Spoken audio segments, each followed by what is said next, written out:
Queridos, eu quero convidar você já a abrir sua Bíblia comigo em Números, capítulo 35.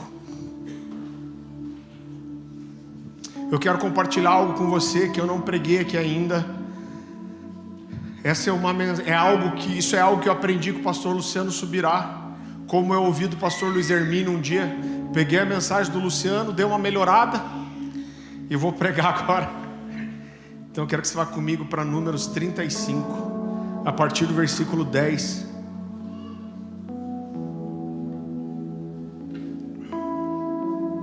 Deixa eu só falar algo antes.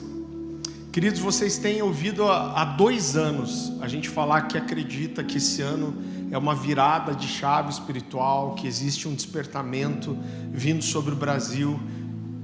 Profeticamente, eu acredito que isso acontece ali no início da segunda metade do segundo semestre. Talvez pareça quase infantil ser tão preciso, mas eu estou me movendo em fé naquilo que eu creio que eu estou ouvindo de Deus. E no dia 1º de setembro, a gente vai iniciar um período de 40 dias de jejum com a igreja.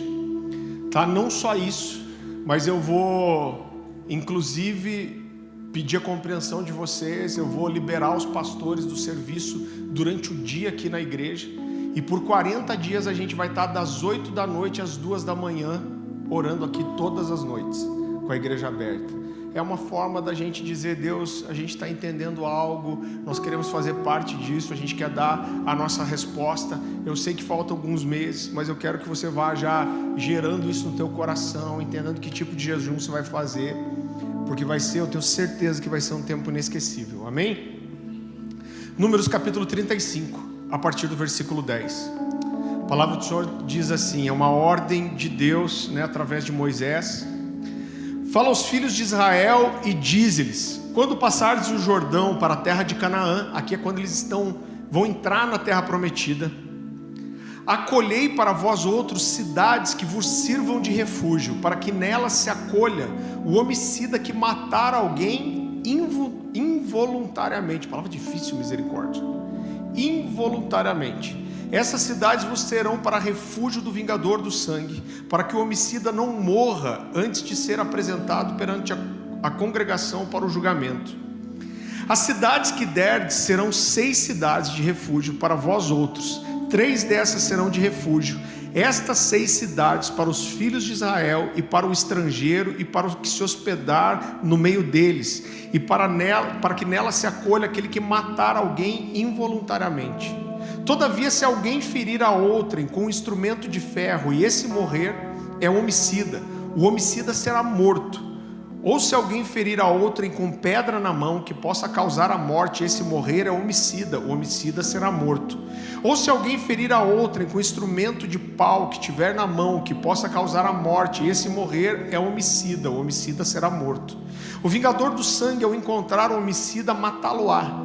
Se alguém empurrar a outrem com ódio ou com mau intento, lançar contra ele alguma coisa e ele morrer, ou por inimizade o ferir com a mão e esse morrer, será morto aquele que o feriu, é homicida. O vingador do sangue, ao encontrar o homicida, matá-lo-á.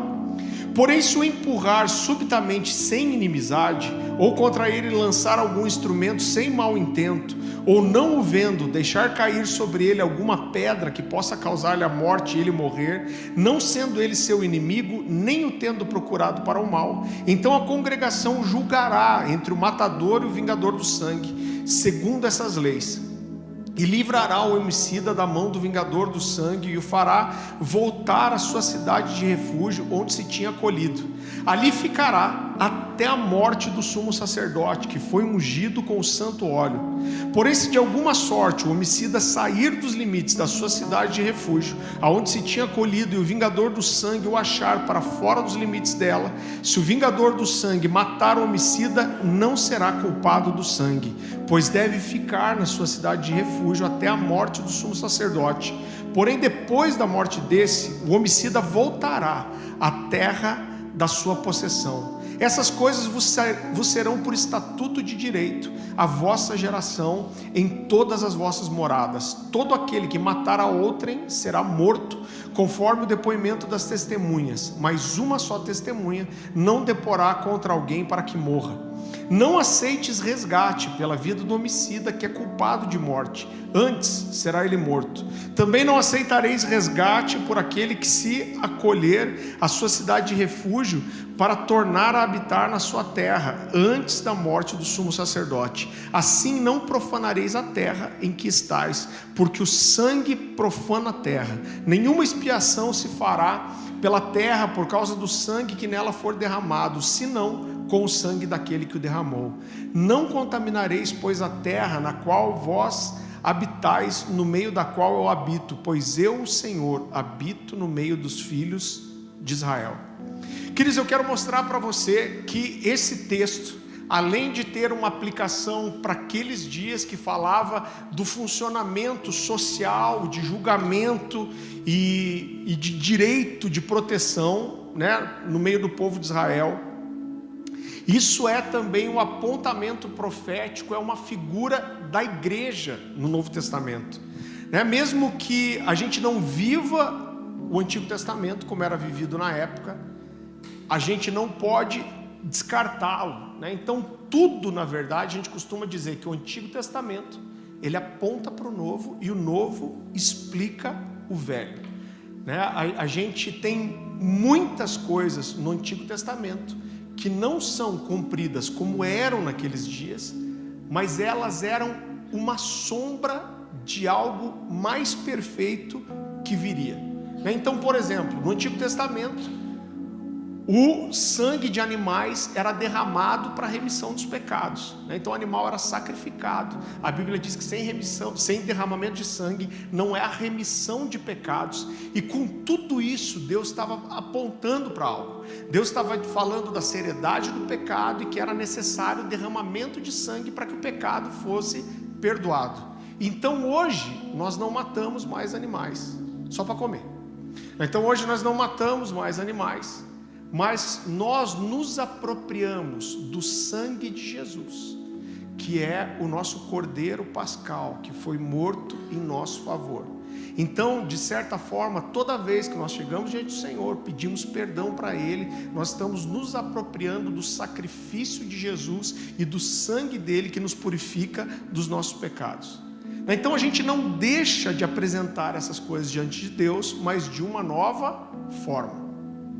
Então o Antigo Testamento ele é cheio do que a gente chama de tipologias. Hebreus vai falar que o Antigo Testamento era uma sombra das coisas que viriam. Eu quero que você abra comigo em Hebreus capítulo 10.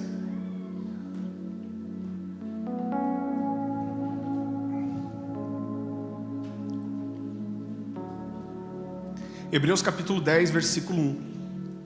A palavra do Senhor diz assim: ora, visto que a lei, ele está falando do Antigo Testamento, em especial do Pentateuco. Ora, visto que a lei tem a sombra de bens vindouros, não a imagem real das coisas, nunca jamais pôde tornar perfeitos os ofertantes com os mesmos sacrifícios que ano após ano perpetuamente eles oferecem. Então o que ele está querendo dizer aqui é o seguinte: se eu colocar a minha mão aqui e você não pudesse olhar a minha mão, você pudesse ver só a sombra, você teria uma ideia de qual é a figura que está projetando essa sombra. Você teria uma ideia da dimensão, do tamanho, você viria a proporção dos dedos em relação ao resto da mão, mas você não veria a cor, você não veria a textura, você não veria os pelos. Então, o que o autor de Hebreus está dizendo é que o Antigo Testamento ele era uma sombra de alguma coisa que ainda viria.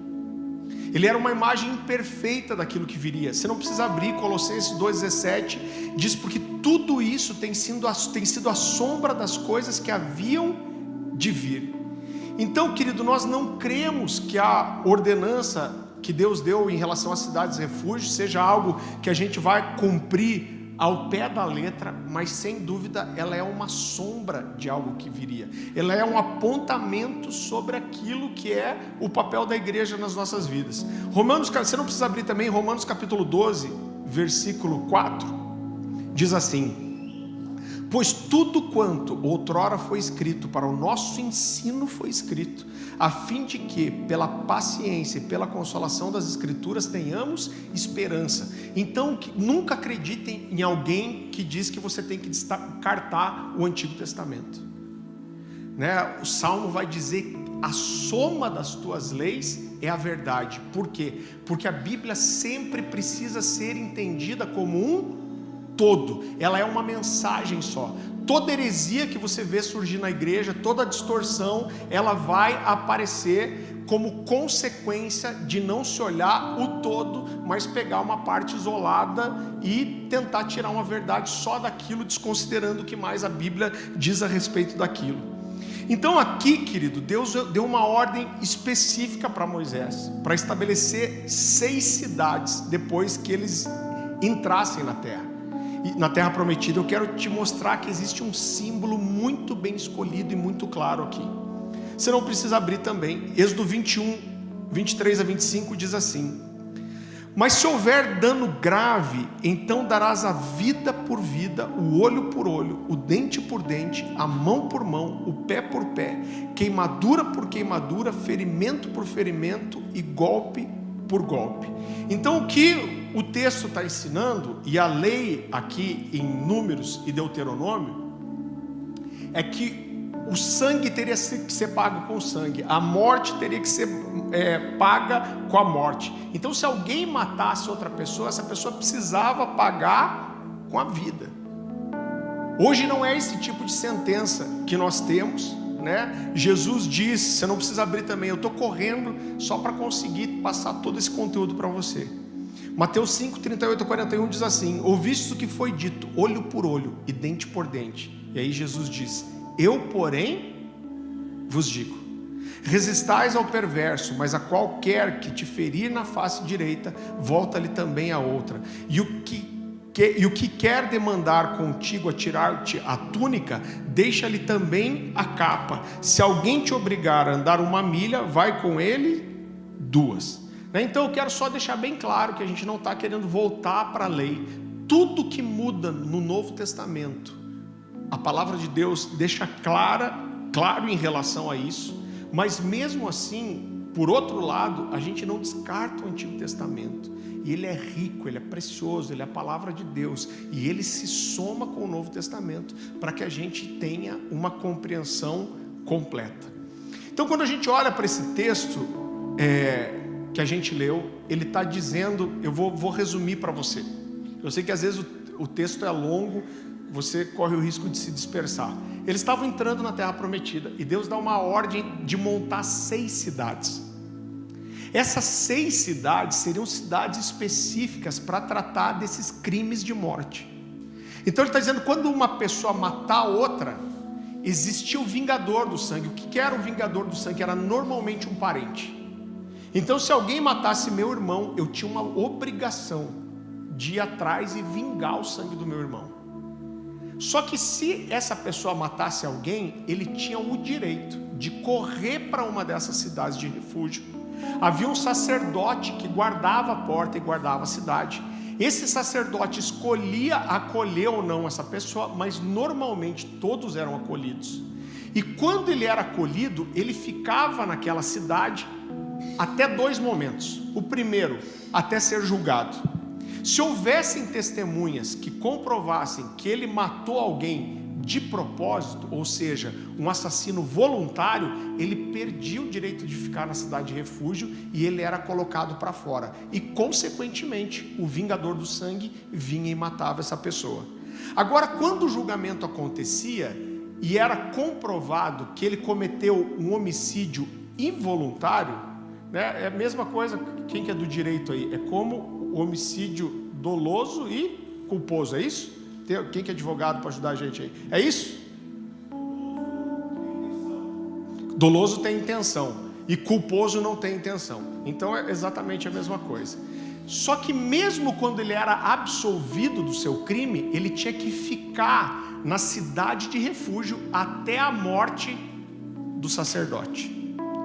Se o sacerdote tinha 95 anos e meio, ele tinha sorte e provavelmente logo ele ia poder sair e ele voltava para a sua vida normal. Agora, se o sumo sacerdote era jovem como eu, ele podia passar muitos anos na cidade de refúgio e ele só podia sair quando o sacerdote morresse. Por quê? Porque quando o sacerdote morresse, era como se ele morresse. Então a morte do sacerdote era substitutiva à morte dele. Amém? Ficou claro? Existem duas figuras, querido, muito simples aqui. A figura do homicida é uma figura do pecador, voluntário ou não, alguém. A diferença é quem encontrou um lugar de arrependimento ou quem não encontrou. O vingador do sangue aqui é claramente uma figura de Satanás, que age por legalidade, que vem cobrar a consequência do pecado, do crime. Eu quero que você abra comigo em Deuteronômio capítulo 19. A palavra Deuteronômio significa a repetição da lei, Então, Números traz a lei e Deuteronômio vem reforçar a lei e às vezes em alguns textos trazer alguns detalhes. Então, Deuteronômio 19, versículo 4, ele traz mais alguns detalhes aqui.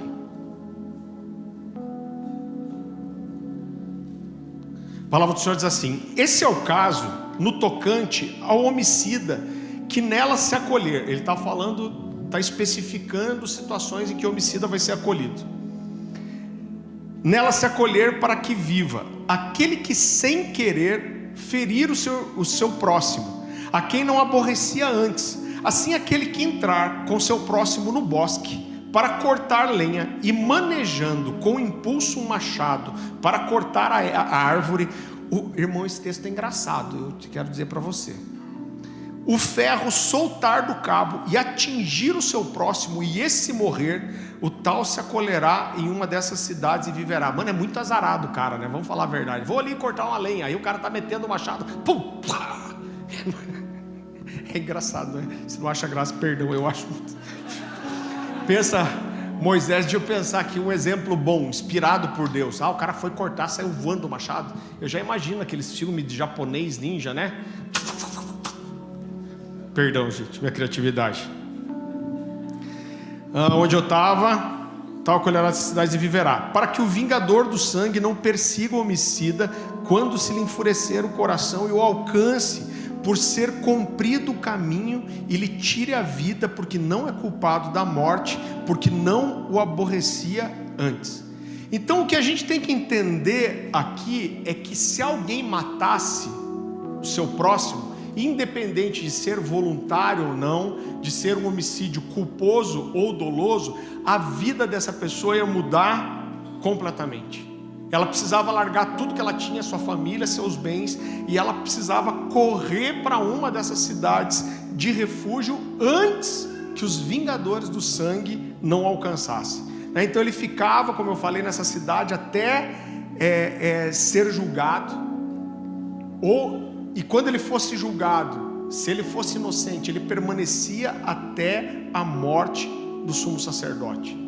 É muito interessante porque Jesus é apresentado para nós no livro de Hebreus como sumo sacerdote da nossa fé, e ele justamente morreu uma morte substitutiva em nosso lugar. É a morte de Jesus que nos livra da nossa culpa, do nosso pecado e da condenação de morte que havia sobre nós. Então a morte do sumo sacerdote era substitutiva. O vingador do sangue é muito interessante porque ele tinha o direito de matar essa pessoa, e se ele buscasse alguém, mesmo que essa pessoa não fosse julgada, mas se ele alcançasse esse assassino antes dele entrar numa cidade de refúgio e ele matasse essa pessoa, ele não era culpado do seu homicídio. Ele estava exercendo o seu direito de morte. Isso é muito interessante porque é a mesma forma que o diabo se move, O diabo se move através de uma legalidade. Então eu sei que tem gente que tem medo do diabo demais. Irmão, o diabo só vai tocar em você se Deus permitir ou se houver uma legalidade, se você der uma autorização, uma brecha a ele. Apocalipse capítulo 13, versículo 8. Abra lá comigo, por favor, Apocalipse 13, 8.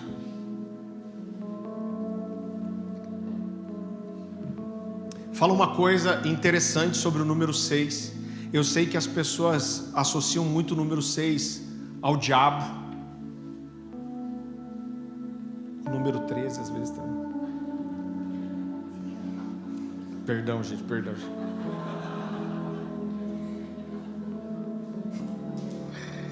Eu sei que as pessoas associam muito o número 6 ao diabo, por ser, né, o número da besta 666, mas em toda a escritura, o número 6 é número de homem. Então leia lá comigo. Aqui está essa sabedoria.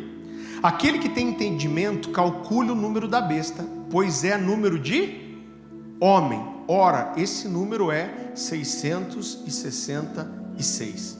Então o número 6 na Bíblia, ele fala de algo que é relacionado ao homem. Agora, quando a gente olha para hoje, para o nosso tempo, qual é o lugar de proteção que nós temos? É a igreja. Só que quando Deus manda fazer 6 cidades de refúgio, para mim isso aparece um apontamento claro, que apesar de ser um lugar de proteção divina, é um lugar onde a humanidade está totalmente envolvida com o processo, porque o número 6 é número de homem. Mateus 16, 18, você não precisa abrir, né? A palavra do Senhor diz assim: também eu te digo que tu és Pedro, e sobre essa pedra edificarei a minha igreja, e as portas do inferno não prevalecerão contra ela. Então, queridos, as pessoas tentam usar isso como a igreja invadindo alguma coisa, né? Eles tentam usar essa palavra como o inferno tentando invadir alguma coisa, mas a Bíblia diz que não, que é a igreja que entra nesse lugar e as portas do inferno não prevalecem. Agora, de qualquer forma, a igreja é esse lugar de proteção, é o lugar onde nós buscamos acolhimento, buscamos proteção, cuidado, assim como aquele que havia matado por acidente. Da mesma forma, o pecado na minha e na sua vida, ele deve ser um acidente. Você provavelmente já ouviu que a palavra pecado significa errar o alvo. Agora, em qual sentido que pecado significa errar o alvo? Irmão, só erra quem está tentando acertar. Então, errar o alvo é alguém que está se esforçando, que está fazendo tudo que pode para acertar, mas erra.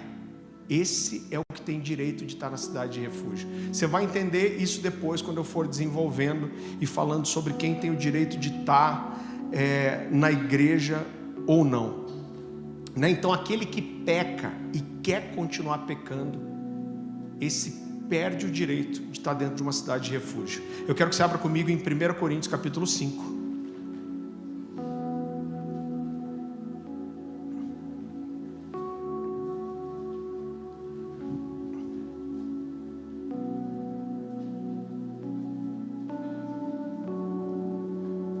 Versículo 9, a partir do versículo 9. Então, quando Paulo, irmão, isso é uma coisa tão polêmica, né? Acho que é mais ou menos 2 anos atrás, eu participei de um hub com o pessoal do Morada. Hoje eu recebi um testemunho incrível, inclusive o Fábio Coelho me ligou só para me falar, falou: cara, eu conheci um cara nos Estados Unidos, que era um cara que estava afastado de Jesus há 15 anos, e achava que estava tudo bem, ele era aquele evangélico não praticante. E ele disse que ele foi transformado com a entrevista no hub. Ele assistiu e falou: cara, eu vou para o inferno. E isso fez o cara voltar para a fé. Eu fiquei muito tocado. Então, quando a gente vai ler esse texto aqui de 1 Coríntios, Paulo está escrevendo isso em primeiro lugar para a igreja de Corinto. E ele está falando sobre o processo de santificação da igreja. E ele diz que aqueles irmãos não deveriam se associar com os imorais. Quando a gente está começando a ler o texto, a impressão que dá é que ele está falando dos imorais do mundo, dos que não são convertidos. Mas no decorrer do texto, Paulo faz questão de destacar, e ele diz: eu não estou falando dos do mundo. Eu estou falando os imorais que estão dentro da igreja. Então vamos lá, 1 Coríntios capítulo 5, versículo 9. A palavra do Senhor diz assim: já em carta vos escrevi que não vos associeis com os impuros. Refiro-me com isso não propriamente aos impuros deste mundo, ou aos avarentos, ou roubadores, ou idólatras, pois nesse caso teríeis que sair do mundo. Mas agora vos escrevo que não vos associeis com alguém que, dizendo-se irmão, for impuro, ou avarento, ou idólatra, ou maldizente, ou beberrão, ou roubador. Com esse tal nem ainda comais. Pois com que direito haveria eu de julgar os de fora? Não julgai vós os de dentro? Ora, os de fora, porém, Deus os julgará. Expulsai, pois, de entre vós o malfeitor. Então o que Paulo está dizendo? Ele está dizendo, olha, não se associe com alguém que, dizendo que é irmão, anda como ímpio. Então, se você conhece alguém que está dentro da igreja, mas ele não anda como crente, ele anda como descrente, você não trata ele como crente, mas você trata ele como um gentio e publicano, como ele é. E Paulo fala, com essa pessoa você não senta para comer. Em outro texto ele vai dizer, você não cumprimenta. Irmão, entenda uma coisa, por quê? Eu sei que é pesado isso, mas é bíblico. Existe um modelo de disciplina só no Novo Testamento, e isso remete às cidades de refúgio. Qual é o modelo de disciplina no Novo Testamento? É a quebra de comunhão. Existem vários níveis. Mateus 18 vai dizer, eu até não tenho certeza se esse texto está para frente, mas eu vou construir isso aqui já. O que a palavra do Senhor diz? Mateus 18, Jesus dá um modelo de tratamento. Ele fala, se você pega teu irmão pecando, ele pecou contra você, você vai primeiro ter com o seu irmão. Então se o seu irmão te entendeu e ele chegou a um lugar de arrependimento, ele diz, você ganhou seu irmão. Ele diz, se essa pessoa está saindo do nível de cair em pecado para permanecer em pecado, entenda que são duas situações muito diferentes. Aquele que caiu e o que tem andado em pecado. Ele diz, se ele permanecer e insistir, você vai com mais uma ou duas testemunhas e confronta seu irmão de volta. Então é alguém que não só caiu, mas que está persistindo no erro. Ele diz, se ele ouvir vocês ganharam seu irmão. Se ele não ouvir, vocês levam isso diante da igreja.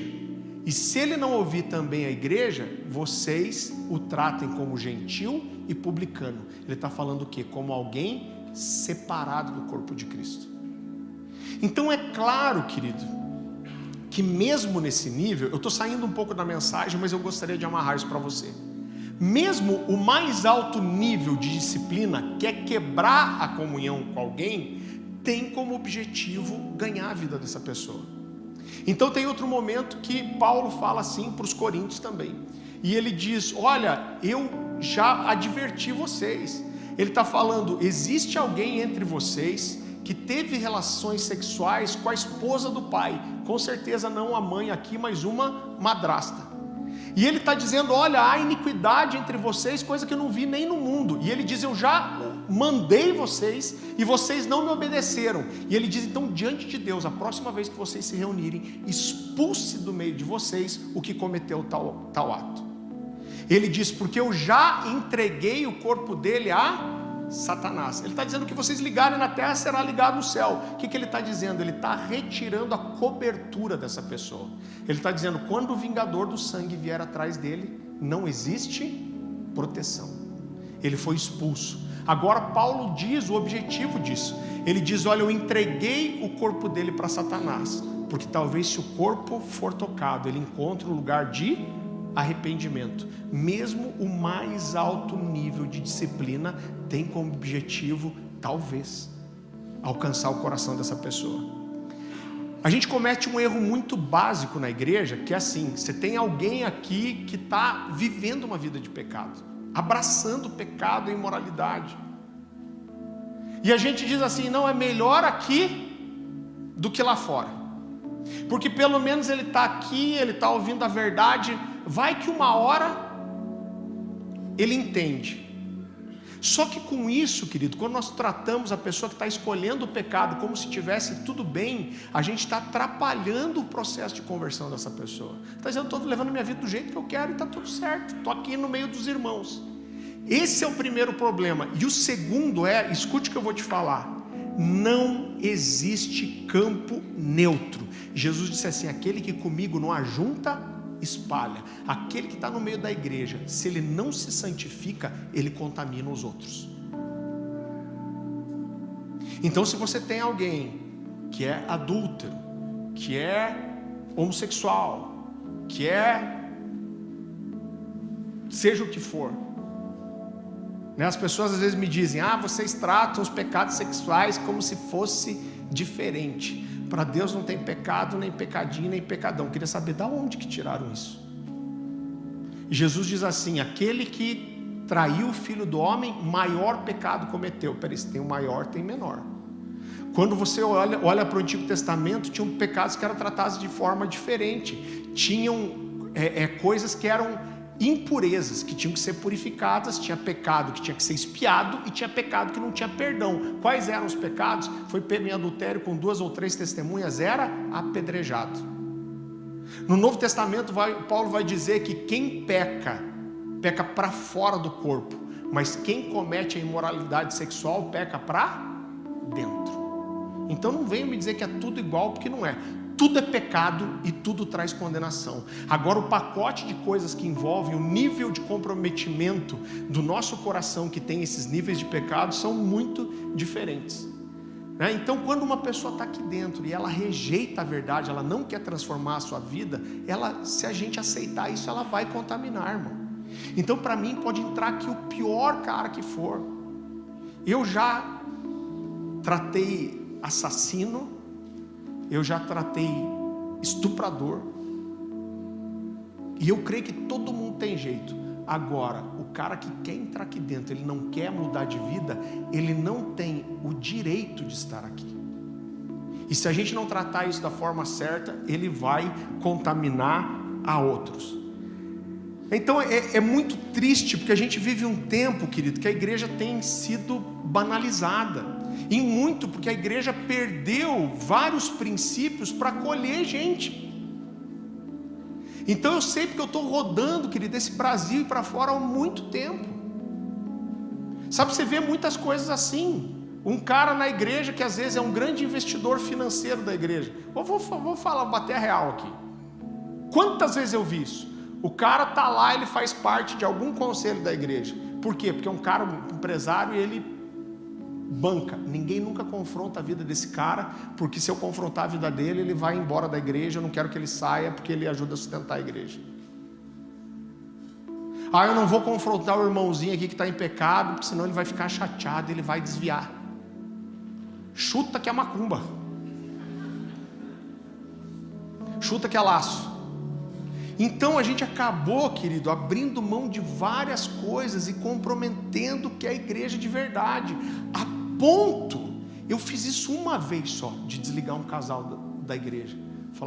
Foi um processo longo, eles foram alertados várias vezes, eles não mudaram de comportamento. A gente reuniu, eu e o presbitério da igreja que a gente fazia parte, mas o caso era diretamente comigo, e a gente falou, a gente está tirando a cobertura de vocês, vocês não fazem parte disso aqui.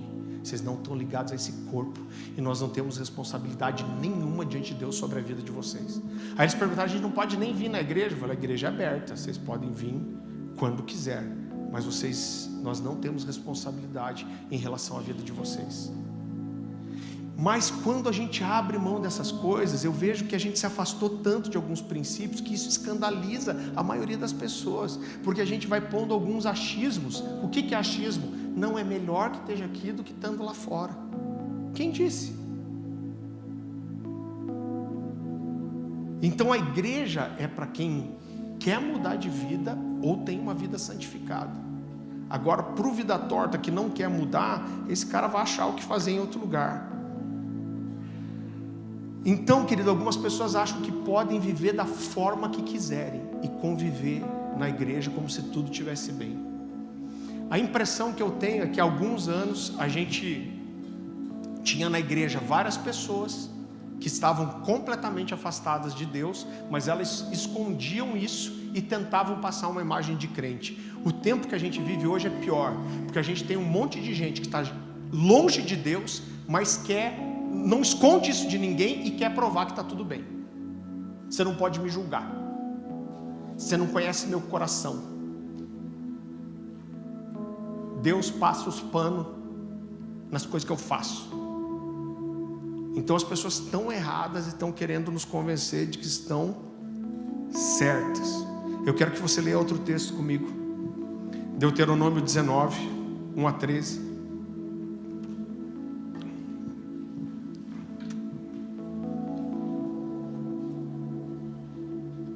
Quem veio para uma palavra de ânimo, sair feliz, rodou. Chega em casa e ouve a mensagem da semana passada. Deuteronômio capítulo 19, a partir do versículo 1. Quando o Senhor teu Deus eliminar as nações cuja a terra te dará o Senhor teu Deus, e as despossares e morares nas suas cidades e nas suas casas, 3 cidades separarás no meio da tua terra, que te dará o Senhor teu Deus para possuíres. Preparar-te-á o caminho e os limites da tua terra, que te fará possuir o Senhor teu Deus. Dividirá em 3, isso será para que nela se acolha o homicida. Ele está falando aqui da preparação dessas cidades de refúgio. Esse é o caso tocante ao homicida que nela se acolher para que viva, aquele que sem o querer ferir o seu próximo, a quem não aborrecia antes. Assim aquele que entrar com o seu próximo no bosque para cortar, pareceu o machado de volta, para cortar a lenha, manejando com impulso o machado para cortar a árvore, o ferro saltar do cabo e atingir o seu próximo e esse morrer. O tal se acolherá em uma dessas cidades e viverá, para que o vingador do sangue não o persiga o homicida, quando se lhe enfurecer o coração e o alcance por ser cumprido o caminho.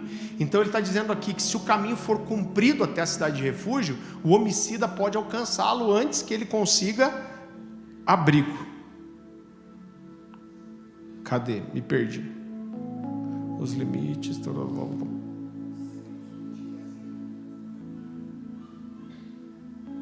Separar o Senhor Deus. Ah, tá.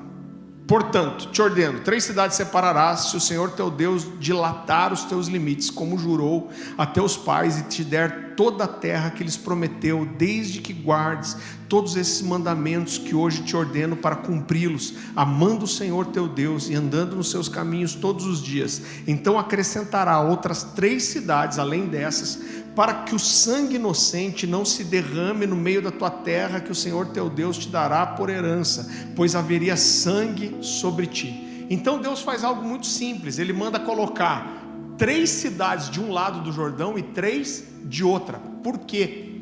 Porque essas cidades foram espalhadas estrategicamente para que aonde acontecesse um crime, esse homicida estivesse perto de uma cidade de refúgio para buscar proteção. Então, se ele matasse alguém sem querer e o caminho fosse longo, ele correria um grande risco de morrer. E além disso, Deus dá uma ordem para que o caminho fosse preparado, para que o caminho fosse claro, para que essas cidades não fossem difíceis de serem encontradas. Então, querido, a igreja tem esse papel. A igreja não só é a cidade de refúgio, mas nós mostramos o caminho, mostrando Jesus. A Bíblia traz uma palavra de Jesus como sendo o cabeça e a igreja o seu corpo. Então, eu lembro que o pastor Luciano Subirá me falou uma coisa muito interessante. Ele falou: Farley, por muito tempo eu falei, olha, eu não prego igreja, eu prego Jesus. Ele falou, eu enchi a boca para falar disso. Ele falou, hoje eu percebo que é uma frase errada. Hoje eu posso dizer que eu não prego religião. Mas pregar Jesus sem pregar igreja é pregar um Jesus decapitado, um Jesus que não tem corpo. Então, quando nós pregamos Jesus, querido, nós vamos necessariamente pregar a igreja, porque a igreja é o seu corpo. Outra coisa muito interessante na cidade de refúgio aqui é que quando essas pessoas, esses homicidas, eram acolhidos dentro da cidade de refúgio, a Bíblia diz que a congregação ajudava a julgar essas pessoas. Então elas tinham a possibilidade de trazer testemunhas, né, de contar a história daquela pessoa, e os membros, a comunidade julgava aquelas pessoas. Provérbios capítulo 18, versículo 1, você não precisa abrir, diz que aquele que se isola se insurge. O se insurge aqui é dizer como é aquele que se rebela contra a verdadeira sabedoria. Então a continuidade da vida cristã, ela envolve relacionamento. Se você está aqui um pouco mais de tempo, você já ouviu a série de mensagens, a cultura da mesa, mostrando como o cristianismo é relacional. Eu quero que você leia comigo Mateus 28, 18.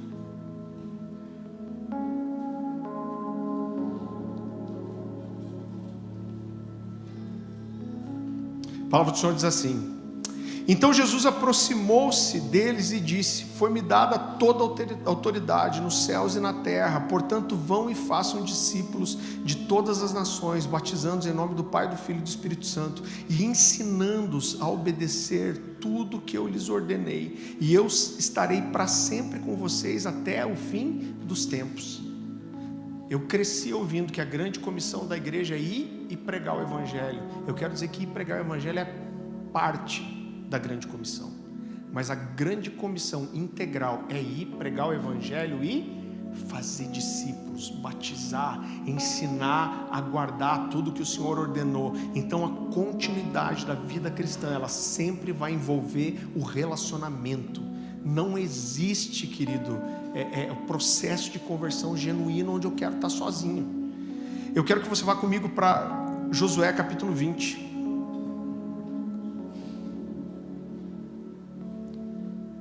Versículo 1. Aqui Moisés havia morrido já. Josué havia acabado de entrar na terra prometida, e Deus volta a falar com ele sobre as cidades de refúgio. Josué capítulo 20, a partir do versículo 1.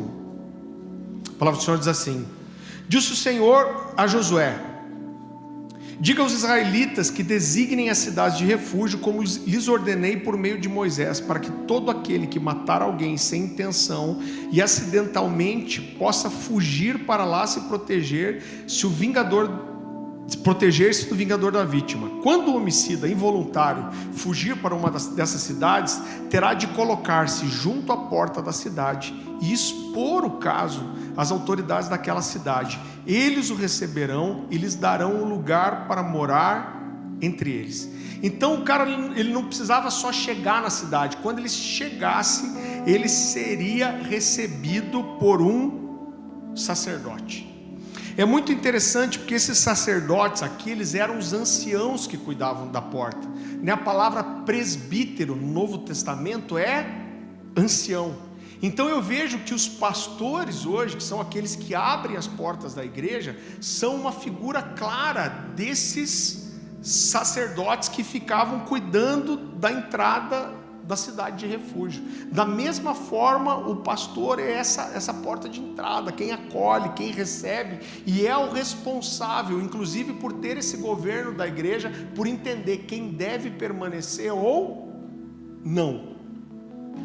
Eu quero que você abra comigo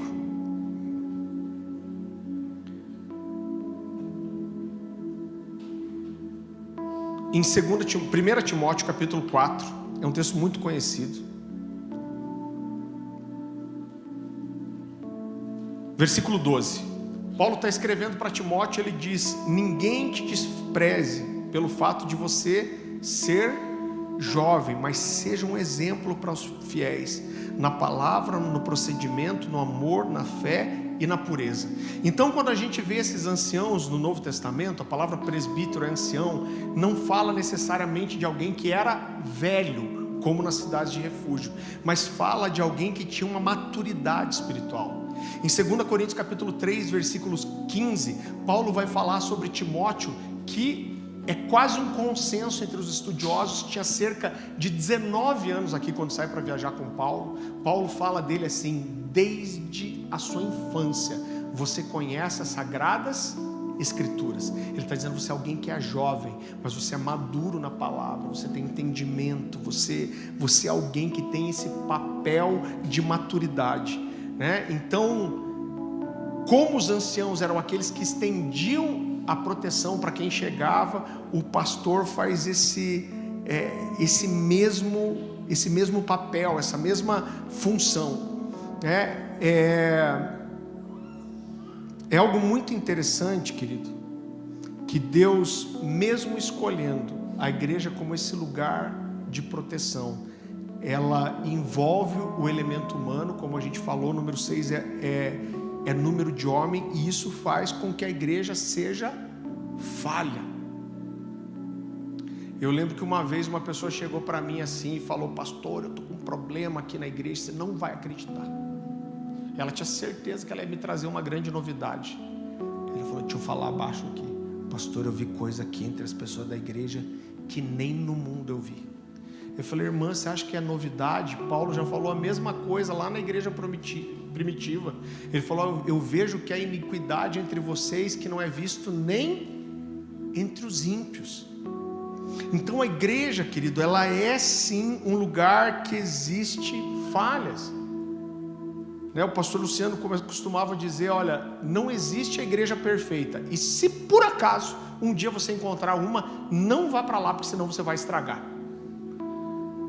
Por quê? Porque existe um elemento humano. Quando a gente faz a nossa membresia aqui, o Cultura Cornerstone, a gente diz para as pessoas: a gente faz 2 promessas para você. Do mesmo jeito que você foi livre para vir, o dia que você entender de Deus, você vai ser livre para ir embora. A gente nunca vai reter ninguém, e a gente nunca vai deixar de abençoar ninguém, irmão. Agora existe tanta distorção, Desculpa, a segunda coisa que a gente promete cara, em algum momento a gente vai errar com você.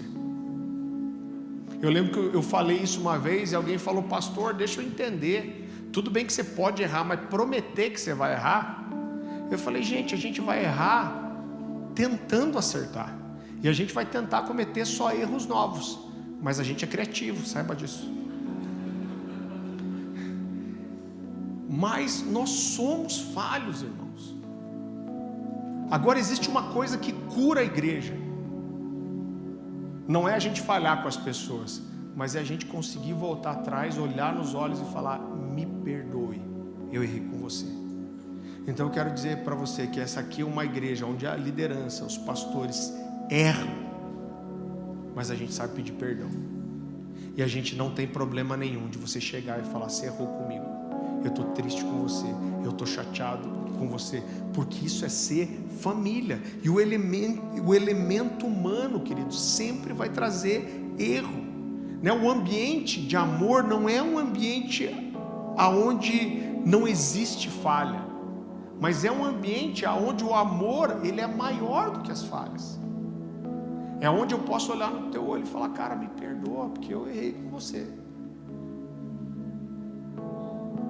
Infelizmente a gente muitas vezes está tão longe, querido, daquilo que é ser uma família espiritual de verdade, é ser esse lugar de proteção,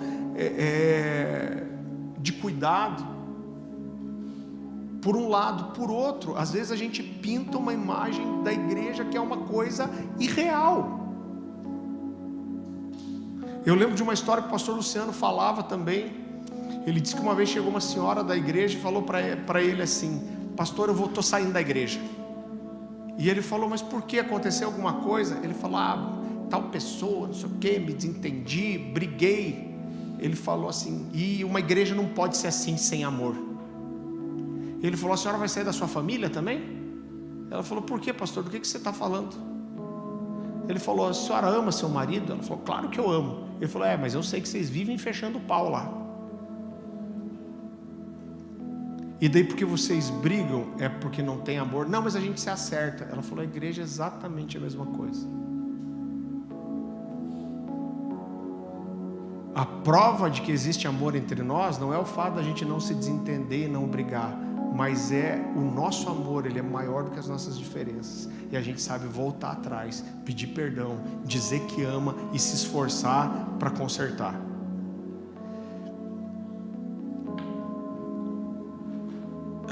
Eu vou correr aqui um pouco, tá, gente? Outra coisa que é importante, Deus dá uma ordem nesse texto que a gente leu, que quem cometia homicídio, ele tinha que escolher uma das cidades de refúgio e correr para esse lugar. Então não existia uma obrigação, ele escolhia a cidade para onde ele queria ir. E não existia uma proibição dele mudar de cidade, mas toda vez que ele estivesse fora daquela cobertura, ele estava sujeito a ser ferido e morto. Eu lembro que eu e a Dani, até o casamento, um ano e meio antes do casamento, mais ou menos, até a gente casar, a gente fez parte de uma pequena igreja aqui em Curitiba. A gente era líderes de jovens lá, e a gente entendeu do Senhor quando chegou a hora de sair. E o pastor, que era pastor dessa igreja, foi muito precioso com a gente, e ele falou uma coisa muito interessante, eu nunca mais esqueci. Um dia eu abri o meu coração para ele, eu falei de algumas diferenças que a gente tinha, e ele falou: Farley, você está abençoado para ir. E ele falou: mas deixa eu te pedir uma coisa, você está liberado, sai aos domingos, vai procurar essa igreja, vai visitar outros lugares. Ele falou: posso te pedir uma coisa? Não sai sem saber para onde você vai, não fica sem lugar nenhum, não fica sem fazer parte de uma família. O dia que você encontrar um lugar, eu vou te abençoar. E eu lembro que a gente foi, na época daí na comunidade Alcance, eu vim, falei para ele, ele falou: cara, você está indo para um lugar sensacional, agora você está abençoado, vai para lá. Então, querido, a igreja é esse lugar de proteção. Sabe, às vezes a gente espiritualiza demais. Às vezes algumas pessoas chegam para a gente aqui ai, pastor, eu não estou me encaixando, mas eu não tenho uma palavra de Deus para ir, mas eu não estou me identificando com várias coisas da igreja. Por quê, irmão? Porque sempre vai ter gente saindo, glória a Deus. Porque a gente nunca vai ser a igreja melhor para todo mundo, não existe isso. E a gente tem uma identidade, a gente sabe quem a gente é. Quando pessoas que têm uma identidade diferente começam a insistir, é ruim para elas e ruim para a gente, porque elas estão perdendo o que elas são e elas acabam mexendo na identidade da igreja. Então, quando alguém vem para a gente, isso acontece, né? Pastor, eu não me identifico, vocês fazem uma adoração de 1h10, eu queria uma adoração tipo TikTok, né? Não estou me adaptando, pastor, né? Não estou, tem várias coisas aqui que eu não... Irmão, acontece. E essa pessoa: mas eu não tenho uma palavra de Deus para sair. Irmão, eu sou sincero em dizer, eu falo: irmão, você não se identifica com a igreja, você não está se sentindo bem aqui, você não consegue se ver trabalhando. Eu acho que você precisaria de uma palavra de Deus te mandando ficar e não para você sair. Aí você não espiritualiza. A igreja é a família de fé, ela é a família espiritual. A gente se identifica com a família, e as pessoas precisam ser livres, irmão. Que coisa do diabo querer segurar as pessoas, como se a gente fosse dono do passe de alguém. E outra, olha como isso limita o que é o reino de Deus, irmão. Quando a gente olha para a Bíblia, a gente vê Atos até o capítulo 8. Quem que é a figura principal? Quem escreveu foi Lucas. Quem é a figura principal? Pedro. É só Pedro. Aí, o peito do Pedro. É melhor, não é melhor. A partir do versículo 9, quem passa a ser a figura central é Paulo. Por que muda? Porque Paulo é bem mais da hora. Não é. Sabe por que muda? Porque Lucas caminhava com Pedro e passou a caminhar com Paulo. A gente vê Barnabé sendo o cara que introduziu Paulo no meio dos apóstolos, porque todo mundo tinha medo dele. Aí Barnabé introduz, 13 anos depois, 11 a 13 anos, ele vai para Antioquia, chama Paulo para trabalhar com ele. Eles ficam 2 anos trabalhando junto em Antioquia. Aí vão para as viagens missionárias. Chega um momento que eles olham e falam: cara, a gente vai corresponder à vontade de Deus, melhor alcançar mais gente, indo cada um para um lado. Alguns anos depois, e quando eles se separam, tem mais uma coisa aí. Barnabé apresenta para Paulo João Marcos, sobrinho de Barnabé. E João Marcos andava com Barnabé. Mas chega uma hora que João Marcos fala: não vou mais andar com Barnabé, vou andar com Paulo. E vai com Paulo para a viagem missionária. Só que chega um momento que esse cara, a Bíblia não traz detalhes, mas provavelmente ele teve uma crise ministerial e ele abandona aquela comitiva de missionários. Algum tempo depois, Paulo e Barnabé resolvem passar junto pelas cidades que eles tinham pregado. E aí quem aparece de volta? Barnabé leva João Marcos de volta. Aí Barnabé fala: eu quero levar João Marcos. Paulo fala: não, ele não está preparado, ele abandonou a viagem. Não, mas eu investi em você, quero investir nele também. Ele falou: não, mas ele não está preparado. Irmão, essas duas bênçãos, esses dois ícones do evangelho, Paulo e Barnabé, tiveram um desentendimento tal, a Bíblia fala assim, houve desentendimento tal entre eles, que cada um foi para o seu lado. E João Marcos voltou com Barnabé, no final da vida, 2 Timóteo, última carta de Paulo. Paulo escreve para Timóteo e diz assim: traga João Marcos com você, porque ele é importante no trabalho do ministério. Então no final da vida, João Marcos volta a andar com Paulo. Por quê? Porque o reino é dinâmico. Pensa uma coisa, irmão, louca, de gente que eu acho que tem problema mental. É o medo da minha esposa. Não, gente, não faz, não tem lógica. Eu já vi isso acontecer várias vezes. Você vai fazer uma aliança ministerial comigo, de fidelidade ao meu ministério. Vai achar o que fazer. Cara, você está limitando Deus a servir uma pessoa só. Então Deus é o seguinte: você tinha outro plano para essa pessoa, Deus, mas agora fez uma aliança comigo. Que loucura, gente. A aliança que a gente tem que ter é deixar o vento soprar para onde for, irmão. A aliança que a gente tem que ter é de sempre estar sensível, disponível e disposto para corresponder à voz, ao chamado de Deus. Que sentido lógico que tem eu me comprometer com o ministério e o chamado de ninguém? Nós estamos limitando Deus. Agora essas loucuras evangélicas vão entrando no nosso meio, irmão. O nosso papel aqui como pastores é lançar quem for para o seu propósito e o seu chamado. É lógico que tem uns encardidos que entram no meio do negócio, tem, que não sabe, não produziu nada aqui, não faz, não se envolve com nada e quer que a gente envie. Vamos enviar ele para achar o que fazer.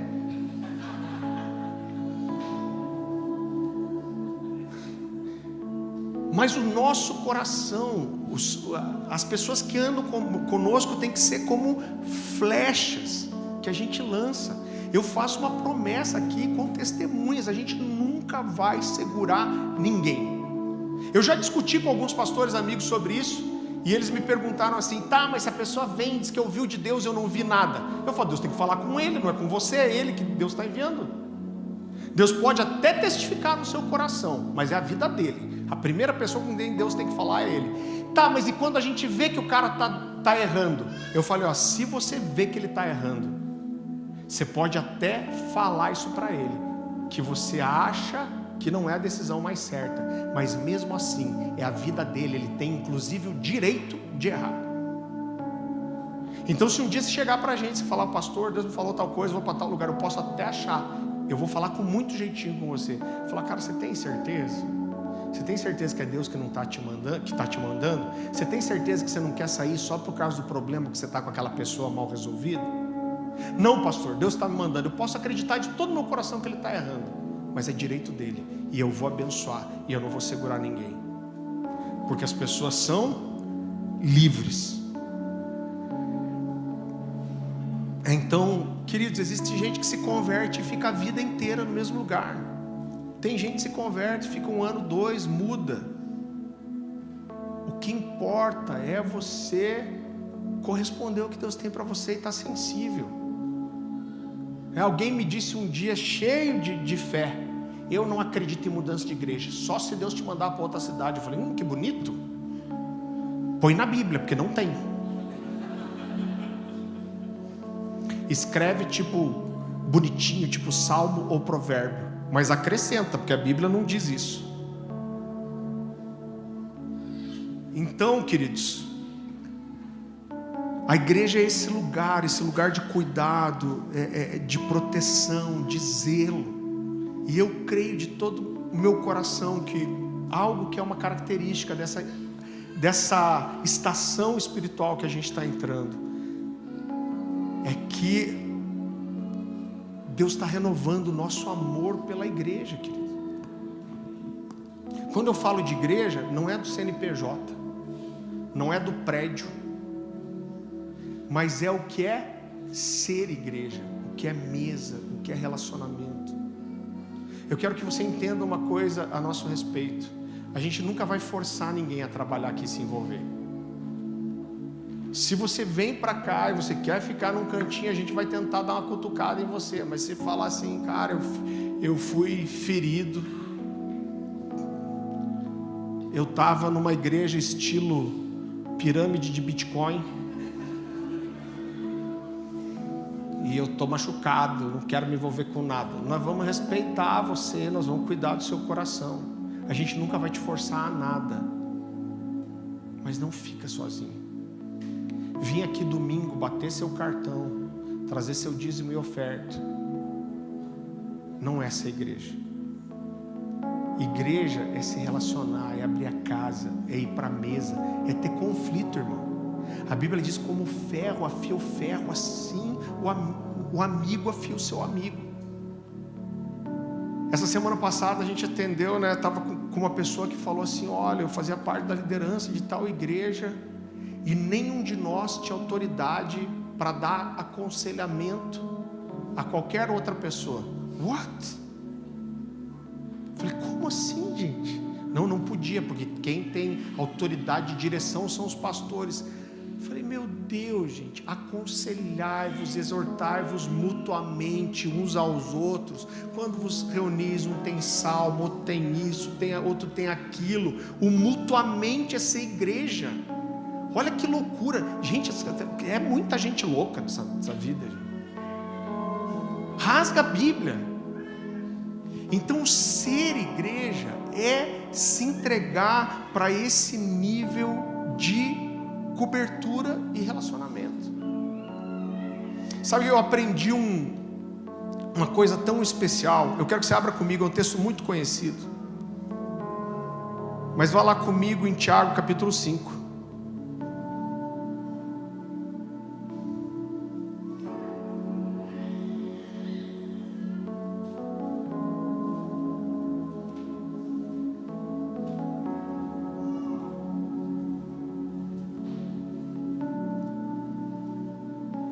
Tiago capítulo 5, versículo 14. A palavra do Senhor diz assim: está alguém entre vós doente ou enfermo? Chame os presbíteros. Gente, perdão, mas eu aprendi isso com o pastor Luciano Subirá e me vem muitos exemplos dele. Ele fala de uma vez que uma senhora chegou para ele, estava muito chateada. Ela falou assim: pastor, eu estou muito chateado com você. Ele falou: nossa, irmã, por quê? Ela falou: porque eu fiquei doente e ninguém foi na minha casa orar comigo. Ele disse que olhou bem para ela e falou assim: irmã, me perdoa, é que a minha bola de cristal deu defeito essa semana e a autorizada era longe. Ela disse que ficou olhando para ele com aquela cara, e aí ele falou assim: irmã, o que Tiago fala? Está alguém entre vós enfermo? Chame os presbíteros. Ele falou: agora eu que vou te repreender, porque você ficou doente e não me chamou. Você ficou querendo que eu adivinhasse. Então da próxima vez que a senhora ficar doente diante de Deus, venha me chamar. Mas a gente distorce essas coisas. Mas vamos voltar. Gente, deixa eu contar uma coisa para vocês de bastidor que vocês não sabem. Quando eu estou cansado, eu perco um pouco do meu filtro, que já não é muito grande. Eu gosto daquele provérbio apócrifo que diz que quem tem limite é município. E aí, esse sem vergonha aqui, ó, eu já vi ele se cutucando e dizendo assim: nossa, hoje vai ser massa o culto. Ele está cansado, porque ele sabe que eu vou falar alguma besteira. Então vamos voltar lá para o texto. Está alguém entre vós doente? Chame os presbíteros da igreja, e esses façam oração sobre ele, ungindo com óleo em nome do Senhor. E a oração da fé salvará o enfermo, e o Senhor o levantará, e se houver cometido algum pecado, lhe serão perdoados.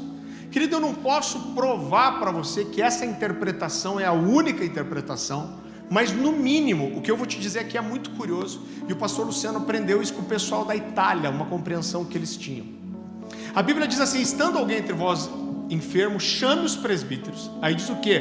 O presbítero vai ungir com óleo, e o que vai curar vai curar o doente? O que? A oração da fé. Existe um outro texto só na Bíblia que fala sobre ungir os enfermos, quando Jesus manda os discípulos irem diante dele nas cidades, e ele fala sobre orar, ungir com óleo. É o único texto, são os dois únicos textos que falam sobre isso. O óleo tinha uma função medicinal também, porque quando havia um machucado que abria uma ferida, era muito comum, tanto nos animais como nas pessoas, passar o óleo para proteger de bichos, de mosquito, mosca, porque uma ferida aberta, imagine, esse calor miserável que é na região, não tinha desodorante, não tinha shampoo, não tinha depilador de sovaco. Então você imagine como que eram os mosquitos nesse lugar aqui. O negócio está todo mundo imaginando, devia ser punk mesmo. Eu lembro da rainha Esther, que quando fala que o rei manda trazer as virgens para apresentar para ele, elas ficavam 1 ano tomando banho. Imagina, devia ter aquelas cracas que dá em barco assim lá. Imagina, irmão, não, deixa 1 ano ela tomando banho aí que está de boa, aí você pode apresentar para mim. Então o que acontecia? Era muito normal ungir com óleo para que os mosquitos não colocassem larvas ali e desse a bicheira, berne, sei lá o que desse. Então não existe, o texto não aprofunda sobre o ungir com óleo como cura. Mas como que eles interpretam isso? Eles dizem o seguinte: se a pessoa estava doente a ponto de precisar chamar o presbítero até ela, é porque ela não conseguiu congregar e ter comunhão. Então eles chamam o presbítero, que é a autoridade da igreja. O presbítero vai até essa pessoa e unge a cabeça com óleo. O óleo sempre era colocado sobre alguma coisa. Então eles entendem que ao colocar óleo sobre essa pessoa, eles estavam declarando e estendendo cobertura. Eles estão dizendo assim: essa pessoa não congregou, ela não teve na congregação dos santos, ela não cultuou junto, mas eu estou aqui para declarar que ela não está sozinha espiritualmente, que ela faz parte de uma família, que ela tem uma casa, que ela tem uma cobertura espiritual. E depois disso, ele fazia a oração da fé para curar o doente. E o que curava não era o óleo, mas a oração da fé. Então, querido, tudo isso vem mostrando para nós, querido, como a igreja é importante. Você sabe que um dos fenômenos que aconteceram pós-pandemia é que diminuiu muito o número de frequência das pessoas dos cultos. Eu achava que isso era uma coisa nossa só, porque a gente está numa ponta da cidade e a gente tem gente de tudo quanto é canto. A gente tem um irmão abençoado aqui que pega 3 horas de ônibus para vir para cá no domingo. E ele vem de ônibus e volta de Uber. Então a gente tem gente aqui de... Vamos ver aqui, quem que mora longe aí, fala. Fala o lugar. São José, longe. Sique.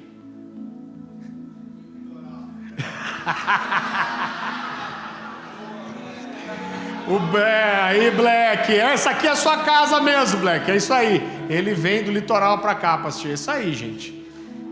Então eu pensava, a gente é uma igreja no canto da cidade, cara, até financeiramente, por isso que tem tanta... Porque eu lembro que um dia tinha um culto aqui com quase 300 pessoas. Aí eu falei assim: quem estava aqui semana passada? Irmãos, 10 levantaram a mão. Eu falei, eles não ouviram. Falei, vou perguntar de volta. Irmão, a maioria não tinha vindo no outro culto e tinha 300 pessoas de volta. Então, aí eu conversei com pastores amigos, eles falaram que depois da pandemia, a maioria das pessoas estão indo em 1 ou 2 cultos de domingo por mês. Então a gente vive um tempo que às vezes, sabe, o acesso... Então você pode assistir o culto de casa. Hoje você não precisa nem estar aqui para transferir sua oferta. É Pix. Aleluia pelo Pix. É de Deus. O que fica faltando? A ceia eu não posso. Você sabe que as igrejas americanas até ceia enviam por correio, né? Mas querido, não é isso. A igreja é estar junto, é estar em comunhão, é dividir a vida, é estar na mesa, é ter relacionamento, é ter esse lugar para ser confrontado, para ser consolado, para ser estimulado, para ser desafiado. E eu quero dizer para você que apesar de todas as falhas que a igreja tem, Deus continua escolhendo a igreja. Deus continua escolhendo a igreja. Irmão, eu amo a igreja de Jesus.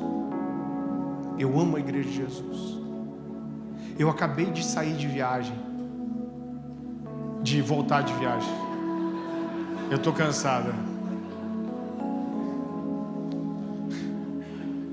Irmão, eu fiquei doente essa semana, entrei no antibiótico e aí eu viajei, eu fui para pregar só ontem à noite em Araçatuba. Aí eu acho que isso que me deu uma debilitada também, eu tô meio estragadinho.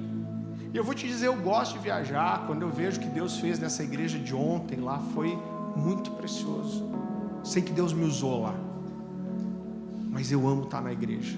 Eu normalmente saio um domingo por mês só, mas eu fico um domingo sem vir, parece que porque é legal ministrar fora, irmão, mas o que eu tenho com vocês eu não tenho lugar nenhum. Eu conheço a história de vocês, é verdade.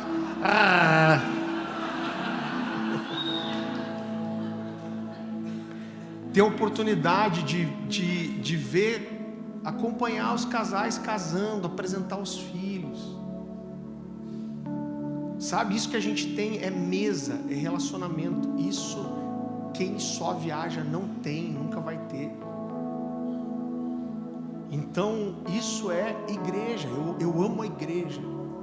E se isso foi roubado de você porque você teve um modelo ruim, irmão, eu vou te falar uma coisa, sabe? Às vezes o Senhor tem despertado muito o meu coração sobre a gente alcançar o perdido. Mas eu sei que a gente é uma igreja por causa da nossa característica, da adoração, do ensino da palavra. A gente tem muito mais pessoas vindo de outras igrejas do que pessoas se convertendo. E às vezes dá uma tendência da gente se sentir mal com isso. Mas quer saber a verdade, irmão? Tem tanto lugar ruim, gente, vamos ser honestos. Tem tanto lugar ruim, gente. Eu sei disso. Tem muita gente ruim também. Aquele negócio, tem gente que é tão ruim que não precisa nem do diabo para fazer as coisas erradas. Mas tem muito lugar ruim. Talvez você passou por uma coisa assim, isso feriu o seu coração. Mas não deixa isso roubar de você o que a igreja é para ser na sua vida. É sua casa, é sua família, é seu núcleo de amigos íntimos, mais chegados que irmãos. Agora você nunca vai experimentar isso se você não decidir de verdade ser igreja. Ninguém pode fazer isso para você. As pessoas chegam aqui com feridas. Pastor Luciano, está aí de volta ele, dava um exemplo que eu gostava muito. Ele falou assim: um abraço é uma coisa boa ou ruim? A gente falava boa. Ele falou: mas você já pegou um cara que foi para a praia e dormiu no sol? E ele está todo queimado. Um abraço parece uma ameaça. Um abraço vai remeter não ao acolhimento, mas à dor.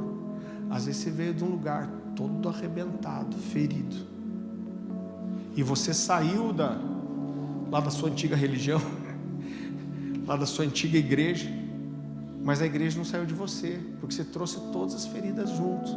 E às vezes você não consegue receber o que Deus tem para você numa família nova, porque você não consegue abrir seu coração.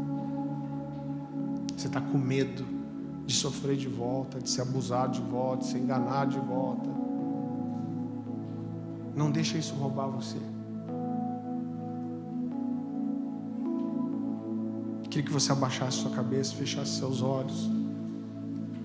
Eu tenho um zelo tão grande, eu não gosto de fazer apelo em todo culto, porque eu tenho um receio muito grande de banalizar os apelos.